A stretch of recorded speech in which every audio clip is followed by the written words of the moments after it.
উনি নদীর ধার দিয়ে একবার যাচ্ছিলেন, হঠাৎ দেখলেন একটা লোক পানি পান করছে নদী থেকে এই আজলা দিয়ে, দুই হাতের ভেতরে পানি নিয়ে পানি পান করছে। অনেকক্ষণ দাঁড়িয়ে দাঁড়িয়ে দেখলেন, ডাক দিয়ে বলে, রব্বুল আলামিন, আমি তো মনে করছিলাম যে আমার মতো গরিব মানুষ এ পৃথিবীতে আর নেই, এখন দেখি এই লোকটা আমার চাইতেও গরিব। আমার তো পানি খাওয়ার অন্তত একটা মগ আছে, একটা গ্লাস আছে, জগ আছে, আর ওর তো কিছু নেই। এটা তিনি নদীর ভেতরে ছুড়িয়ে মেরে বললেন, পৃথিবীর কোন জাগতিক সম্পদ আমার দরকার নেই। আর আপনি তাকান আজ খ্রিস্টানদের দিকে, তাদের যে বিলাসবহুল জীবন, তারা যদি ঈসা নবীর উম্মত দাবি করে, হযরত ঈসা যেভাবে চলেছিলেন সেইভাবে তাদের চলা দরকার ছিল। কথা বলেন না কেন? আমার যে হাদিস পড়েছিলাম, এই হাদিসের শেষের দিকে হযরত ঈসার জীবনের কিছু কথাগুলো আছে। আমি যাব সামনের দিকে ইনশাআল্লাহ। আমি যে কথা এখন বলতে চাই, বাংলাদেশের মানুষ আমরা 92% যেহেতু মুসলমান, অন্য ধর্মের মানুষগুলোকে আমরা বাদ দিলাম, ওই 8% বাদ, 92% তো আমরা। আসেন আমরা নবীর এই তাওহীদ প্রতিষ্ঠার মিশনটা হাতে নেই, সুযোগ একটা এসেছে। আসেন একবারে আমরা সবাই এক জায়গায় এই তিনটা কথাকে মেনে নেওয়ার চেষ্টা করি। এক নম্বরে, আল্লাহ না'বুদা ইল্লাল্লাহ, আজকে থেকে আমরা আল্লাহ বাদে আর কারো ইবাদত করব না। বাংলাদেশ জামাত ইসলামীর শ্রদ্ধাভাজন আমির জামাত সেদিন কিন্তু এই যে কনসেলায় তিনি গিয়েছিলেন ময়মনসিংহ, উনি ময়মনসিংহে অনেকগুলো আলেমের হাত এভাবে উঁচা করেছে, আপনারা ভিডিও দেখেছেন। এভাবে ডাক দিয়ে বললেন, আমাদের আল্লাহ এক, আমাদের রাসূল এক, আমাদের কোরআন এক, আমরা আর পার্থক্য থাকতে চাই না, আমরা সবাই এক। আপনি তাওহীদ প্রতিষ্ঠার জন্য এইভাবেই চালিয়ে যেতে হবে কাজ, কিন্তু পদ্ধতি আল্লাহ কোরআনে দিয়েছেন তিনটা। আমরা যেহেতু সবাই যারা হাত তুলছে এখানে আল্লাহ ছাড়া কারো ইবাদত করতে আমরা রাজি আছি, তাহলে এক নম্বরে আমরা ঠিক আছি। কি কথা বলেন না কেন? হ্যাঁ, কিছু মানুষ হয়তো ভুল ক্রমে অন্যের ইবাদত করে। কি এই এলাকায় আসে কিনা আমি জানি না, রাজশাহী বিভাগে এটা কম আছে। রাজশাহী, খুলনা, বরিশাল এগুলোতেও শয়তানরা আসে না, ওরা সব আস্তানা গেড়েছে সিলেট আর চট্টগ্রাম আর ময়মনসিংহ। করে জিকির একটা ইবাদত না? উনি জিকির করে কি আল্লাহর নামে? কিছুক্ষণ যদি আল্লাহর নামে করেও বলবে, দেখেন ইয়া আলী বাবা, শাহ আলী বাবা, কেল্লা বাবা, ফতে বাবা, এমনকি আগলা বাবা, পাগলা বাবাও জিকির হচ্ছে। আমার প্রশ্ন হচ্ছে, আল্লাহর পরিবর্তে যে নামগুলো বললেন এগুলো জিকির করা জায়েজ না হারাম?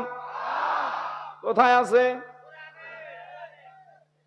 কোরআনে আছে বলছে, কোরআনে আছে, কিন্তু কোথায় আছে এখন যদি বলি ওর পেটে বোম মারলেও বলতে পারবে না। আছে, সূরা আরাফে আছে, 9 নাম্বার পারা 13 নাম্বার পৃষ্ঠা 4 নাম্বার লাইনের 180 নাম্বার আয়াতে আছে, ওয়ালিল্লাহিল আসমাউল হুসনা ফাদউহু বিহা ওয়া দারুল লাযিনা ইউলহিদুনা ফি আসমাই। আল্লাহ পাক বলেন, আমার অনেক সুন্দর সুন্দর নাম আছে। এই যে আল্লাহর নাম আমরা অনেকে এখানে জানি, স্যারকে যদি জিজ্ঞাসা করি কয়টা বলেন তো, আল্লাহর নাম কয়টা? 99টাই জানবে। এটা কায়দায় পড়েছিল ছোটবেলায়, আমরাও পড়েছি। তাফসিরে ফি জিলালিল কোরআনে আল্লাহর নাম পেয়েছি 5000। যদিও আমরা সবগুলো এখন অনেকে জানি না। আপনি 5000 নামের যে কোনো একটা নামে আল্লাহকে ডাকতে পারেন, কোনো অসুবিধা নেই, কিন্তু সাবধান, ওয়া দারুল্লাযিনা ইউলহিদুনা ফি আসমাই, আল্লাহর নামকে যারা ইলহাদ করে, ইলহাদ মানে পরিবর্ধন করে ফেলা, উলট পালট করে ডাকা, পাল্টিয়ে ফেলা। উনি যে ইয়ালি বাবা, শালি বাবা, কেল্লা বাবা, ফতে বাবা, আল্লাহর সাথে কোনো মিল আছে? ওরা নামই পাল্টিয়ে ফেলেছে। এই জন্য আল্লাহ বলেন, আমার নাম যারা পাল্টিয়ে ডাকে, উলট পালট করে দেয়, আমার নাম বাদ দিয়ে অন্য কাউকে ডাকে, তাদের সাথে তোমরা ডাকবা না। কে বলছে? সুতরাং আজকে থেকে যারা আল্লাহ বাদে অন্যের ইবাদত করছে তারা বাদ। এদেশে ঐক্য যদি প্রতিষ্ঠা করতে হয় তাহলে আল্লাহর ইবাদতের বাইরে যারা ওরা বাদ। এই কথা বলেন না কেন? সেটা যদি জামাত ইসলামকে বাদ দেওয়া লাগে বাদ দিয়ে দেন, যদি হেফাজত ইসলাম বাদ দেওয়া লাগে বাদ দিয়ে দেন। আপনি একা হন তাও অসুবিধা নেই, কিন্তু আমরা আল্লাহর ইবাদত করতে চাই নির্ভেজাল ভাবে। আল্লাহ নাবুদা ইল্লাল্লাহ, নবী আপনি ওদের বলেন যে আসো আমরা আল্লাহর ইবাদত করি, এর সাথে অন্য কাউকে জানো। আর 2 নম্বরে ওয়ালা নুশরিকা বিহি শাইআ, আল্লাহর ইবাদতের সাথে আমরা কাউকে শিরিক করব। বলেন বলেন। এবার এই পয়েন্টের উপর আমি 2 মিনিট কথা বলতে চাই, ভালো করে শুনবেন। যেহেতু আল্লাহর ইবাদতের সাথে আমরা আর কাউকে শিরিক করতে চাই না, শিরিকের ব্যাখ্যা আমি বহু জায়গায় নাটোর জেলায় বলেছি। শিরিক বিজাত, শিরিক বিসিফাত, শিরিক বিল ইখতিয়ারা, শিরিক বিল হুকুক, এটাগুলো পয়েন্ট আকারে যদি আপনি শ্রেণী বিন্যাস করেন 120 প্রকার পাবেন। এটা তাফসিরে কাবীরের ভেতরে আছে, আল্লামা ফখরুদ্দিন রাজি লিখেছেন। এক কথায় জবাব দিলাম যে আল্লাহ যেটা পারে ওইটা অন্য কেউ পারে, এই বিশ্বাস করার নাম শিরিক। এই কথা বোঝা যায়নি?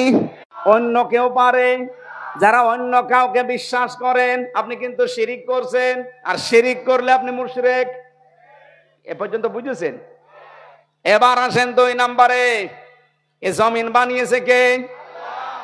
এ জমিন বানিয়েছে আল্লাহ, এখানে আইনও চলবে আল্লাহর। আলা লাহুল খালক ওয়াল আমরু, এই আয়াত তার প্রমাণ। সুতরাং আল্লাহর এই জমিনে যারা অন্যের আইন এখানে প্রতিষ্ঠা করার জন্য চেষ্টা করেন, এর জন্য দল করেন, এর জন্য আপনি মিছিল মিটিং করেন, এর জন্য ভোট করেন, টাকা পয়সা খরচ করেন, আপনি শিখতে পারবেন। এখনো বোঝেনি? এই বোঝেননি মানে? আপনি নিজেই বললেন যে আমাকে ছেলে মেয়ে কেউ দিতে পারে না। কে পারে? অন্য কেউ যদি পারে, বিশ্বাস করলে আপনি শিরিক করলেন, শিরিক করলে আপনি মুশরিক। মুশরিকের জন্য জান্নাত হারাম, জাহান্নাম ওয়াজিব। আর ফতোয়া লাগবে? আর ফতোয়া লাগলে সূরা মায়েদা 6 নম্বর পারা 19 নম্বর পৃষ্ঠার 12 নম্বর লাইনে আছে, ইন্নাহু মা ইউশরিক বিল্লাহ ফাকাদ হারামাল্লাহু আলাইহিল জান্নাহ ওয়া মাওয়াহুন নার।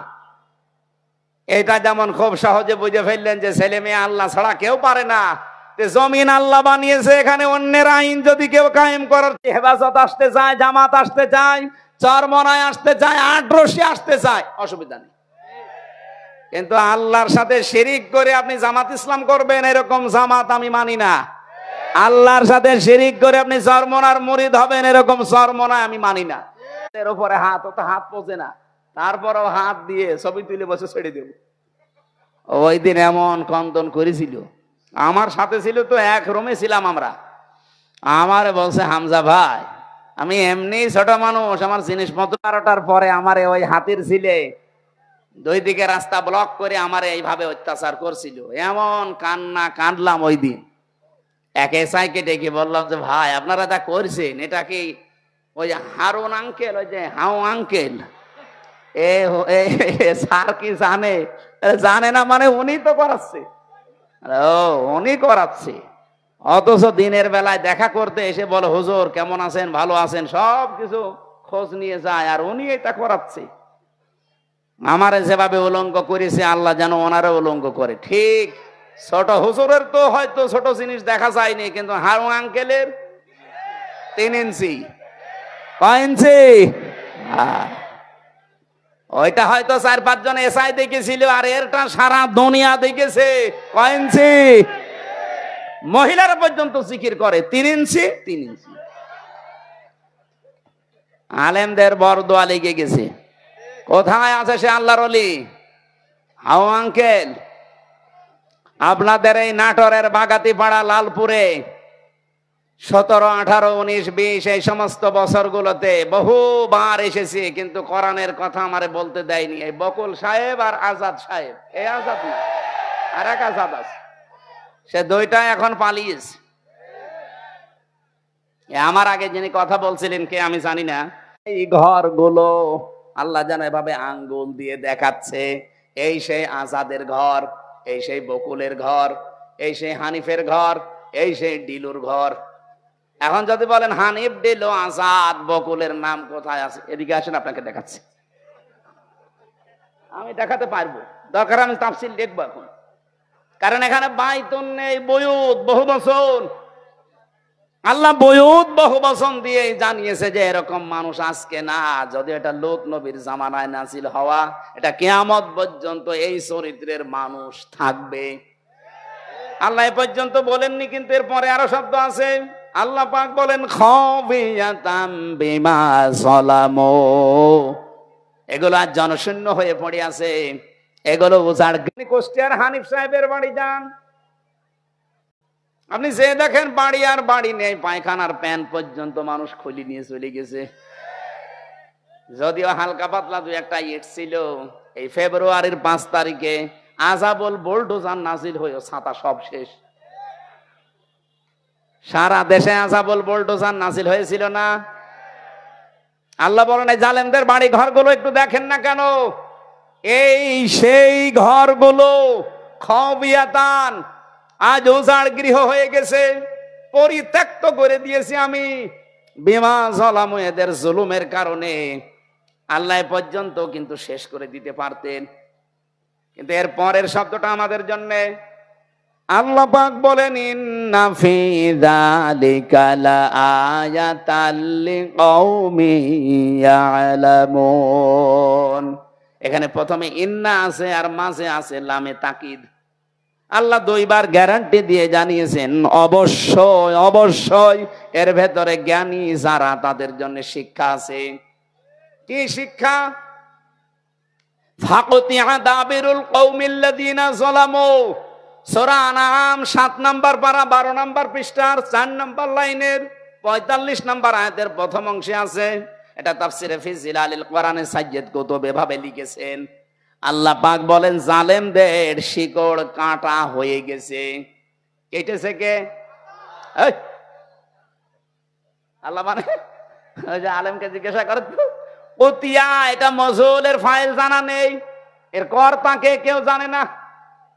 আপনি যদি এখন বলেন যে বকুলের বাড়ি ভাঙলো কে, কেউ জানে না। হ্যাঁ, আপনি হানিফের বাড়ি ভাঙলো কে, কেউ জানে না। ইনুর বাড়ি ভেঙেছে কে, কেউ জানে না। আসলেও তো কেউ জানে না। ফাকুতিয়া, এজন্য আল্লাহ কুতিয়া দিয়েছেন যে জালেমদের শিকড় কাটা হয়ে গেছে। এখনো যারা জালেমদের পক্ষে সাফাই গান, অনেকে আশায় বুক বেঁধে আছেন যে বুবু চট করে আসবে, তাহলে আল্লাহর কোরআনের আয়াত মিথ্যা হয়ে যাবে। কারণ এর আগের ইতিহাসের দিকে তাকান, লক্ষণ সেন 510 বছর হয়ে গেল, আজও আসেনি। কি কথা বলছে না কেন?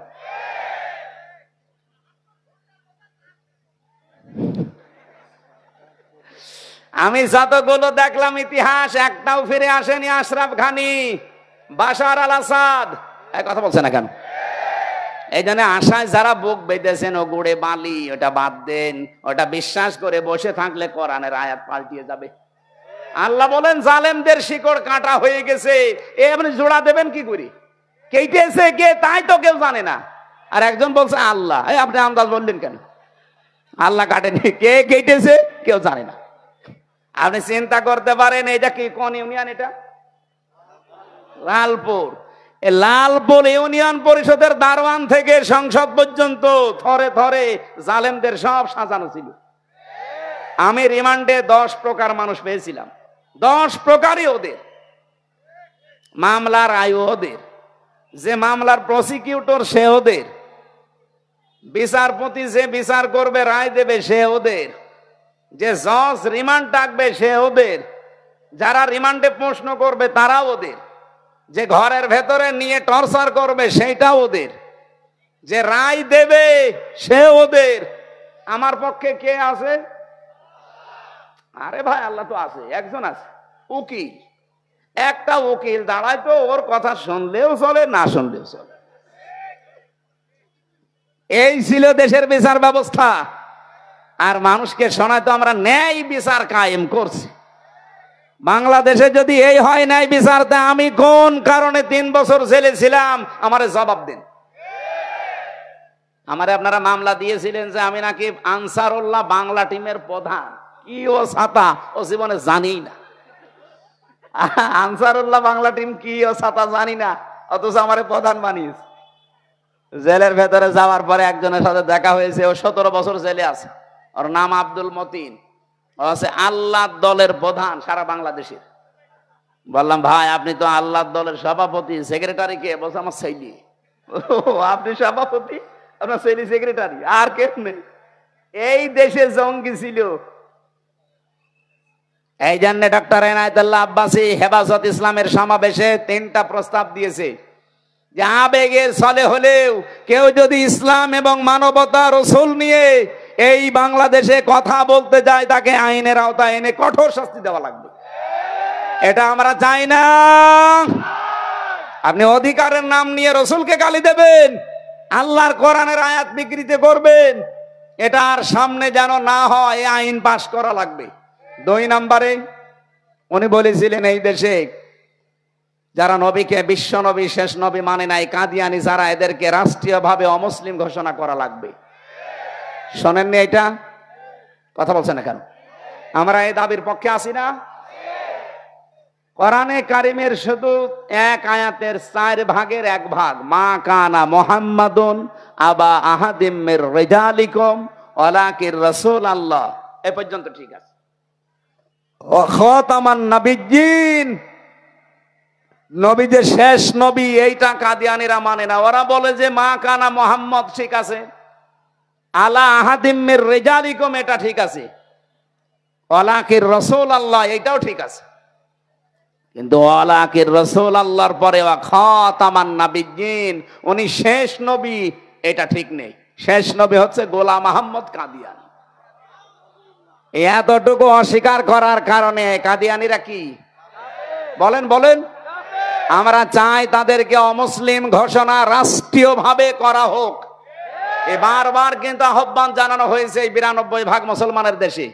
হ্যাঁ, তারা অমুসলিম হয়ে থাক, তারা ইহুদি, খ্রিস্টান, বৌদ্ধ, মুশরিক, হিন্দু, মাজুসি এদের মতো থাকবে, কোনো অসুবিধা নেই। কিন্তু আপনি মসজিদ বানাবেন, আজান দেওয়ার সময় এই যে দর্শনা, চুয়াডাঙ্গার দর্শনা উথলি একটা মসজিদ আছে কাদিয়ানীদের, ওরা মোহাম্মদুর রাসূলুল্লাহ আজান দেয় না, আহমদ, গোলাম আহমদ কাদিয়ানী এই শব্দ আজানের মাঝে জুড়ে দেয়। এজন্য বারবার আমরা কিন্তু বিভিন্ন কায়দায় আহ্বান জানিয়েছি। আপনারা যদি গন্ডারের চামড়া নিয়ে থাকেন, সে গন্ডারকে নাকি কাঁতুকুতু দিলে 3 দিন পরে টের পায় যে আমার কাঁতুকুতু দিয়েছে। এদের অবস্থা যদি এই হয়, জুলাই আগস্ট কিন্তু শেষ হয়ে যায়নি, আবার 1-1.5 মাস পরে আরম্ভ হবে। যারা দায়িত্বে আছেন আপনারা জুলাই আগস্টের ফসল, জনগণ, ছাত্র জনতা আপনাদেরকে জায়গায় বসিয়েছে। সুতরাং এ দেশের মানুষের সেন্টিমেন্ট বুঝবেন। উল্টাপাল্টা সিদ্ধান্ত নিয়ে বিভিন্ন কল কাঠি যারা নাড়াচ্ছে তাদের কথা শুনে আবার দেশটা অস্থিতিশীল করবেন, নিজেও থাকতে পারবেন না, আমাদের কপালও আগুন লাগাবেন।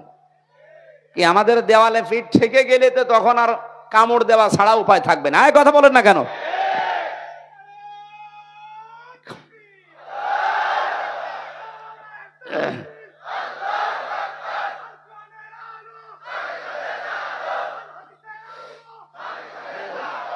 ঠিক আছে ভাই। আমার ভাইরা, আমরা শিরকের যে বিষয় নিয়ে পর্যন্ত এসেছিলাম, এবার একটু তাকান। আজ বাংলাদেশে ঐক্যের বারবার ডাক দেওয়া হচ্ছে, সবাই আসেন, কিন্তু শিরক যারা করেন তারা আসলে ঐক্য থাকবে না। কি শিরক যারা করেন তারা যদি এসেও থাকেন লোক দেখানোর জন্য, ঐক্য টিকবে না। এজন্য শিরক যারা বাদ দিতে পারেন তারা আসেন। 3 নম্বরে ওয়ালা ইয়াত্তাখিযা বা'দুনা বা'দান আরবাবাম মিন দুনিল্লাহ, আল্লাহ বাদে আমরা কাউকে অভিভাবক হিসাবে আর গ্রহণ করব না। আমাদের অভিভাবক ইন্ডিয়া না, আমাদের অভিভাবক আমেরিকা না, চীন না, রাশিয়া না, আমাদের অভিভাবক কে? এই বিশ্বাসে যারা বিশ্বাসী যাক, ফাকুলু শাহাদু, আপনি একটু ঘোষণা দিয়ে দেন, ফাকুলু শাহাদু বিআন্না মুসলিমুন, আমরা কারো মোকাফেক কিনা, আমরা মুসলমান। তাহলে নবীর প্রথম মিশন ছিল, ভিশন ছিল তাওহীদ প্রতিষ্ঠা। এটার জন্য যে পদ্ধতিগুলো বললাম, এই 3টার কাছে আসা লাগবে। আসেন বাংলার মানুষের এই 3টা বিষয় নিয়ে আমরা এগিয়ে যাই। 2 নম্বরে নবীর মিশন আর ভিশন ছিল তিনি মানব অধিকার প্রতিষ্ঠা করেছিলেন। এই তথ্য আপনি সূরা নিসার 58 নম্বর আয়াতে পাবেন। ইন্নাল্লাহা ইয়া'মুরুকুম আন তু'আদ্দুল আমানাতি ইলা আহলিহা, অবশ্যই আমি আল্লাহ তোমাদের সবাইকে নির্দেশ দিলাম তোমাদের যাবতীয় আমানত তার প্রাপকের কাছে। সূরা নিসা 5 নম্বর পারা 6 নম্বর পৃষ্ঠা 5 নম্বর লাইনে, এটা 4 নম্বর লাইনে আছে 58 নম্বর আয়াত। অবশ্যই আমি আল্লাহ তোমাদের সবাইকে নির্দেশ দিলাম, শুধু হামজাকে না, কুম বহু বচন, সবার জন্য আমার নির্দেশ, তোমাদের যাবতীয় আমানত তার প্রাপকের কাছে পৌঁছিয়ে দিবা। যেহেতু আমানত মানে উনি ভোট লিখেছেন, সুতরাং আগামীতে এই দেশে আমরা চাই 300 জন এমপি দাঁড়াবে। 300 জনের ভেতরে অন্তত 151 জন আমরা এমন মানুষ চাই যারা কোরআন বুকে নিয়ে সংসদে যেতে পারবে। এই আমানতটা আমরা নষ্ট করব?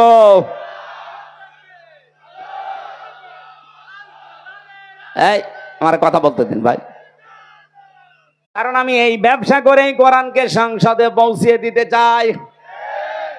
আগামীতে আবুল কালাম আজাদ ভাইয়ের মতো যদি বাংলার 300 এমপির 151 জন কোরআন বুকে নিয়ে যেতে পারে, ওয়াইদা হাকামতুম বাইনান নাস আন তাহকুমু বিল আদলি, যখন তোমরা বিচার করবা মানুষের মাঝে ন্যায় বিচার করবা, তো ওখানে যদি আপনি কোরআন নিয়ে যেতে না পারেন, ন্যায় বিচার করবেন কি দিয়ে?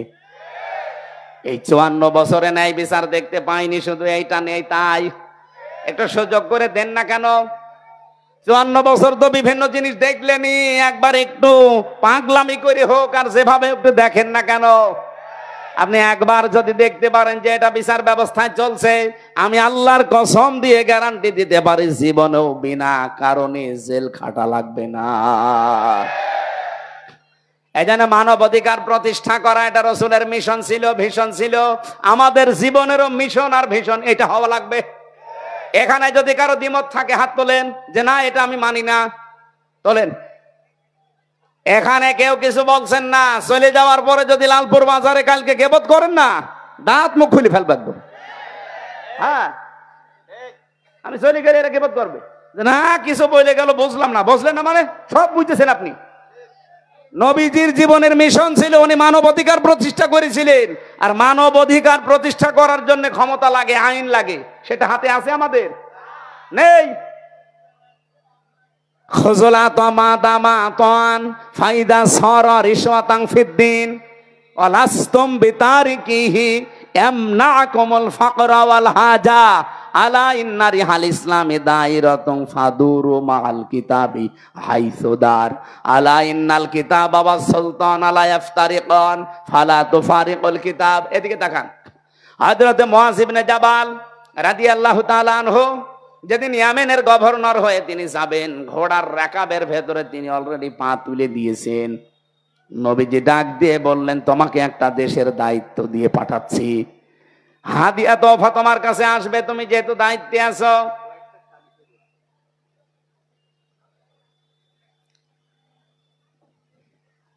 আমার আলোচনায় কোনো প্রশ্ন থাকলে বলেন তো, আগে বলেন। আমি তো নিজের বাবার একটা কথাও বলি না, যা বলেছি এর পেছনে দলিল দিয়েছি। এখন আপনার যদি রাগ হয়, মন খারাপ হয়, তাহলে আল্লাহকে আপনি কিছু বলেন যে না আপনার এই কথা বলা ঠিক হয়নি, আপনি অন্য কোনো আয়াত নাযিল করেন। আর আমার সামনে এটা আসলে আমি কি গোপন করতে পারবো? আর আমি গোপন করলে আমার ওয়াজ শোনায় তো জায়েজ নেই। এজন্য সঠিকটা বলার চেষ্টা করছে, আপনি মেনে নিলে ভালো, না নিলে আমারও দোষ না, আল্লাহরও দোষ না। দোষ কার? আমাদের কপালের। নাটোর বাসী যেটা বলতে চাচ্ছিলাম এটা একটু খেয়াল করেন। নবীজি কোন সময় তাকে উপদেশগুলো দিচ্ছেন দেখেছেন, যে তুমি দায়িত্বে থাকলে তোমার কাছে হাদিয়া তোফা আসবে, আসে না? হাদিয়া তোফা তুমি গ্রহণ করতে পারো ওই পর্যন্ত যতক্ষণ ওটা হাদিয়া তোফা থাকে, কিন্তু হাদিয়া যদি ঘুষের পর্যায়ে যায় তখন ওইটা নিতে পারবা না। হে মুআয ইবনে জাবাল, ভালো করে কান খাড়া করে শোনো এই কথা। তুমি কিন্তু যে দেশের দায়িত্ব নিয়ে যাচ্ছ, আল্লাহর ইসলামের কালেমা, ধর্মের যে কল বাতাসে নড়বে।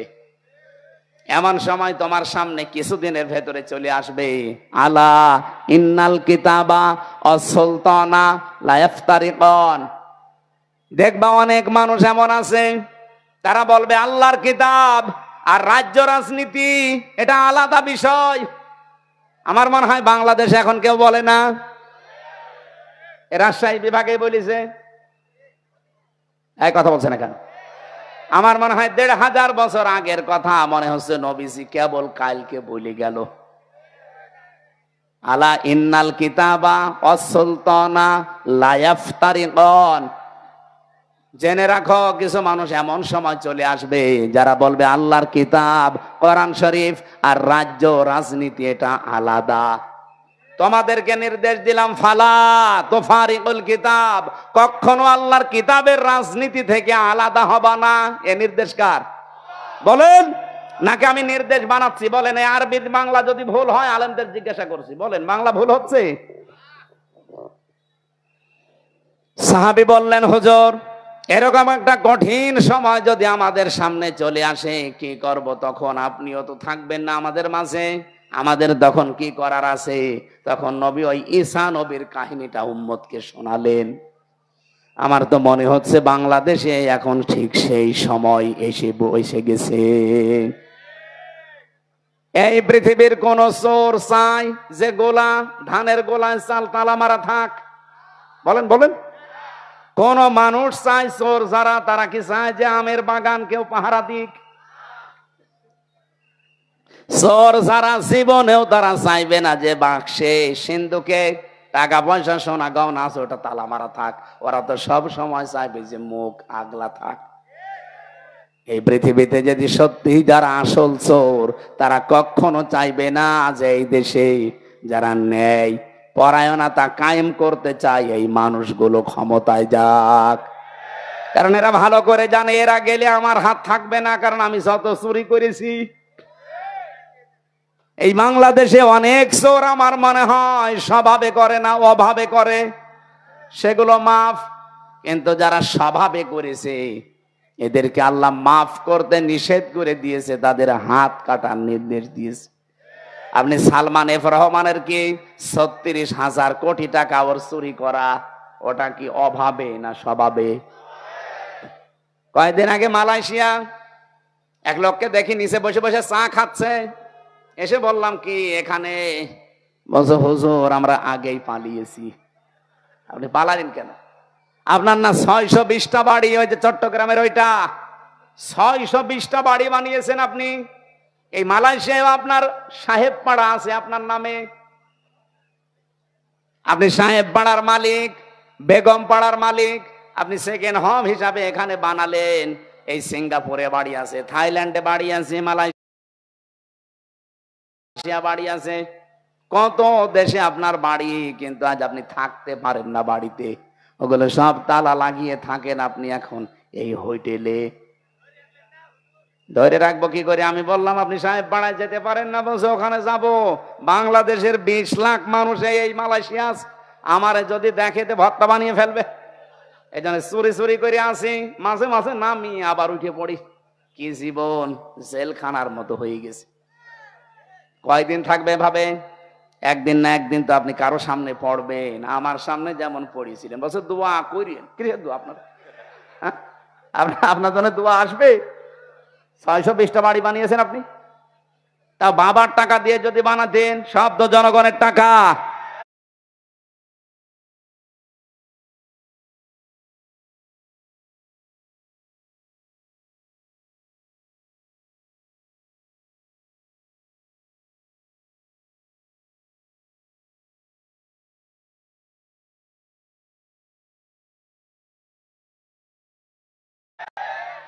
এগুলো কিন্তু চুরি করেছে অভাবে না, কিসে? মানবাধিকার প্রতিষ্ঠার জন্য আল্লাহ জন্য আমানত শব্দের পরে দিয়েছেন ওয়াইদা হাকামতুম বাইনান নাস, যখন মানুষের ভেতরে বিচার করবা, আন তাহকুমু বিল আদলি, তখন ন্যায় বিচার করবা। ও বাংলার মানুষেরা বারবার এটা আমরা ক্লিয়ার করার চেষ্টা করছি। এই দেশে যতদিন আল্লাহর বিধান আমরা মানুষের ভেতরে কায়েম করতে না পারবো, ন্যায় বিচার শুধু ওয়াজের দ্বারা সম্ভব না। এইটা আপনার বুঝতে যত দেরি করবেন তত ন্যায় বিচার পেতে দেরি হয়ে যাবে। নবীদের মিশন এইটাই ছিল। 3 নাম্বার নবীর মিশন ছিল দিন যেন জমিনে কায়েম হয়। এই জন্য আমার খুতবার ভেতরে এই কথাটা ছিল, অনাশাহাদু আন্না মুহাম্মাদান আবদুহু ওয়া রাসূলুহু আল মাবউসু ফিনা বিল হুদা ওয়া দীনিল হক লিইয়ুযহিরাহু আলাল আদিয়ান। আল্লাহ পাক বলেন, এমন নবীর সাক্ষী তোমরা দিলে যিনি আমার বান্দা এবং আমার রাসূল, যাকে আমি দ্বীনে হক দিয়ে সত্যের বিধান দিয়ে তোমাদের ভেতরে পাঠিয়েছি।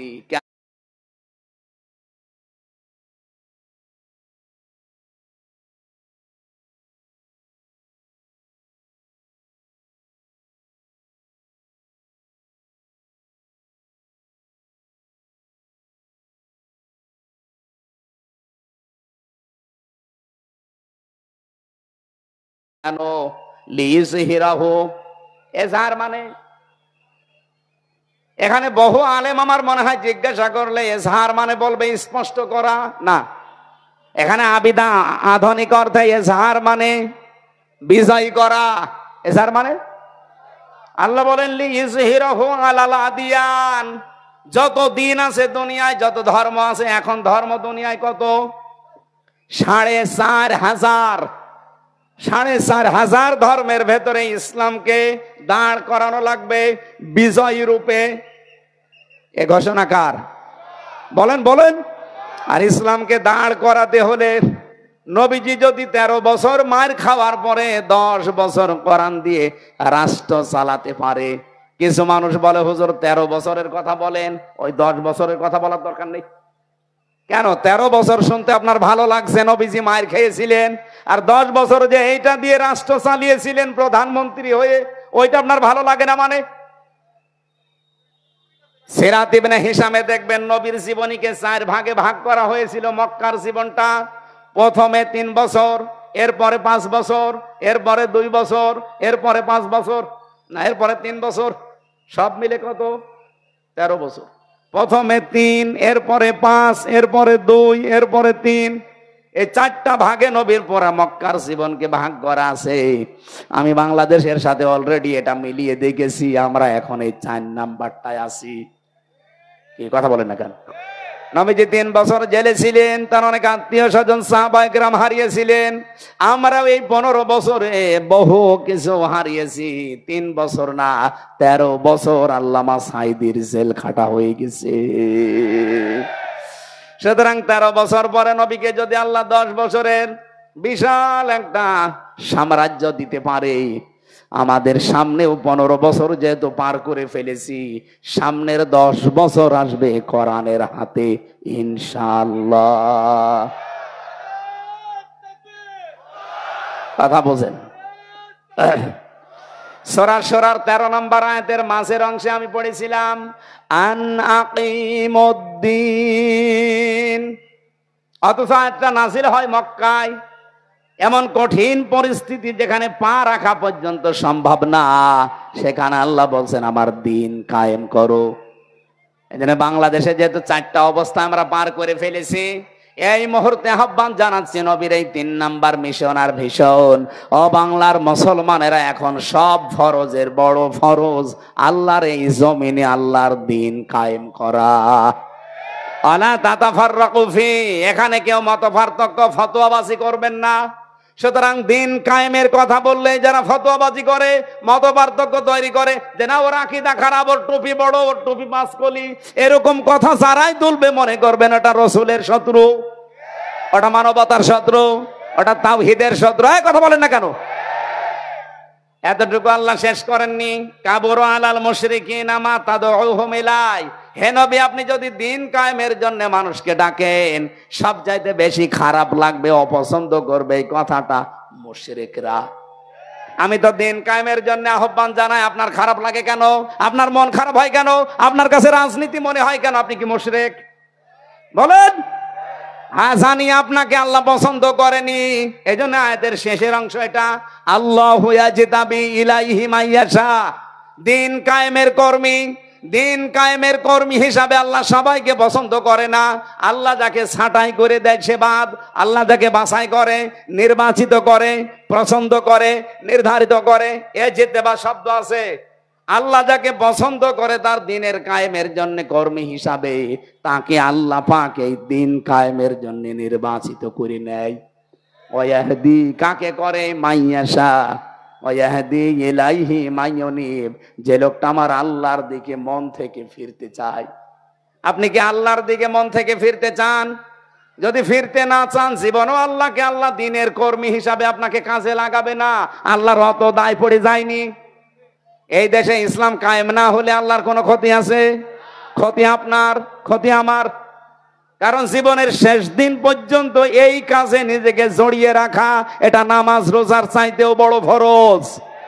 দলিল সূরা হিজর 14 নম্বর পারা 6 নম্বর পৃষ্ঠা, এটা মানে 6 নম্বর লাইনের শেষ নাম্বার আয়াত, সূরা হিজরের 99 নম্বর আয়াতে আছে, ওয়াবুদ রাব্বাকা হাত্তা ইয়াতিয়াকাল ইয়াকিন।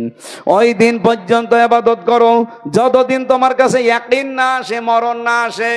এজন্য সব ফরজের বড় ফরজ। নবীজির জীবনের শেষ মিশন আর ভীষণ দিন কায়েম সবাইকে আল্লাহ দিয়ে করাবে না। যাকে আল্লাহ নির্বাচিত করে, ছাঁটাই না করে বাছাই করে রাখে, তাকে আল্লাহ এই কাজে লাগাবে। আল্লাহ আমাদেরকেও যেন ছাঁটাইয়ের ভেতরে না ফেলে বাছাইয়ের ভেতরে আল্লাহ ফেলে দেন, বলেন আমিন। এবার আমি মেয়েদের কয়েকটা কথা বলতে চাচ্ছি। এখানে আছেন আপনারা?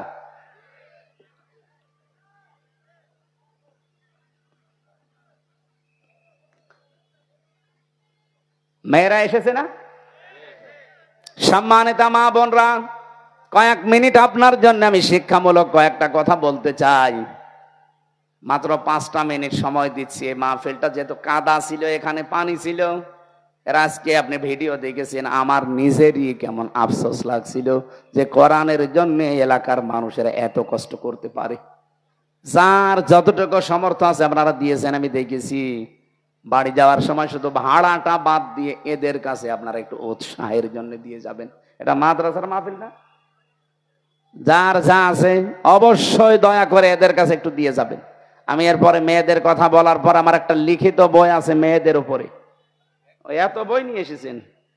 এটা আদর্শ নারী, মেয়েদের 6 জন আদর্শ নারী পৃথিবীতে আছে, তাদেরকে আদর্শ মানা যায়। এই বইটা মেয়েদের জন্য স্পেশাল ভাবে। আর দাম্পত্য জীবনের কলহ কেন হয়, এই যে মারামারি, গন্ডগোল, মনোমালিন্য কেন হয়, এটা কিভাবে মিটাবেন, সেই পদ্ধতিগুলো লেখা আছে। 120 পৃষ্ঠা লিখেছি।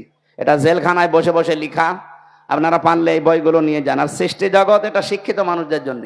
সৃষ্টি আল্লাহ একেবারে ওই প্রথম থেকে শুরু করে, এটা সবার জন্য দরকার না, এটা শিক্ষিত মানুষদেরকে নিলে হবে। গাড়িতে পাওয়া যায়, যদি পান যাওয়ার সময় নেবেন। এক হয় আপনাদের লোক কই ভেতরে? প্রশ্ন দিচ্ছে, আগে শেষ হোক। এক হয় আপনারা লোক কই ভাই? এই ব্যাগ যদি নাও নিয়ে যায়, আপনারা যাবার সময় ওনাদের ওখানে দাঁড়িয়ে থাকবে যারা ড্রাম নিয়ে, তবে ব্যাগ নিয়ে ওই জায়গায় একটু দিয়ে দিয়ে। মা বোনেরদের জন্য বলছি, একমাত্র একটাই ওয়াজ। খাদিজাতুল কুবরা এই 6টা মহিলার ভেতরে একজন। উনি জীবনে 1 ওয়াক্ত নামাজ পড়েননি, একটা রোজা রাখেননি, জীবনে একটা দিন পর্দায়ও থাকেননি। তারপরও তাকে আল্লাহ সালাম দিয়েছেন, জীবিত অবস্থায় সালাম পাঠিয়েছেন, এবং জান্নাতে ঘর বানিয়ে তার জন্য পাঠিয়েছেন। একটাই মাত্র কারণ, তার পুরা জীবন পড়ে আমি পেয়েছি। কারণ এই বিধানগুলো উনি মানতে পারেননি কেন? এগুলো নাজিল হয়েছিল তার ইন্তেকালের পরে, এই জন্য তিনি মানতে পারেননি। তিনি জীবনে কোনোদিন একটা সেকেন্ডের জন্য স্বামীর মনে দুঃখ দেননি। এ কারণে আল্লাহ খুশি হয়ে তাকে সালাম পাঠিয়েছেন। আপনাদেরকেও বলছি, দুনিয়ায় নামাজ পড়েন, রোজা রাখেন, কালো বোরকা পরেন, স্বামীর যে হক, মর্যাদা, সম্মান, এটা রক্ষা করে দুনিয়ায় চলার চেষ্টা করেন। আল্লাহ খাদিজাতুল কুবরার সাথে যেন জান্নাতুল ফেরদাউসে জায়গা করে দেন। আপনারা কয়েকটা প্রশ্ন দিয়েছেন, আমরা প্রশ্নের কয়েকটা। ইমাম যদি জর্দা, বিড়ি, তামাক খায়, তার পেছনে নামাজ পড়লে নামাজ হবে কি? নামাজ হওয়ার জন্যে যে 13টা শর্ত আছে, নামাজ ভাঙার কারণ আছে 19টা। নামাজের ফরজ 13টা, 14টা ওয়াজিব। এগুলো যদি কেউ ঠিক রাখে, এই তামাক খাওয়া, জর্দা খাওয়া, বিড়ি খাওয়া, এগুলো কি ওই 14টার ভেতরে 13টার ভেতরে পড়ে? যদি পড়ে থাকে, ওনার পেছনে নামাজ হবে না। আর যদি না পড়ে তাহলে অসুবিধা নেই। লালপুর উপজেলা চেয়ারম্যান এবং সদস্য সচিব সাবেক জনাব হারুনুর রশিদ পাপ্পু ভাই কই এসেছে? এত প্রশ্ন এখন দিচ্ছেন কেন? পাপ্পু সাহেব বসেন, দাঁড়ান। তোমরা ঈমান আনো তাতে যা নাযিল করেছি, আর যার সমর্থন আছে তোমরা তা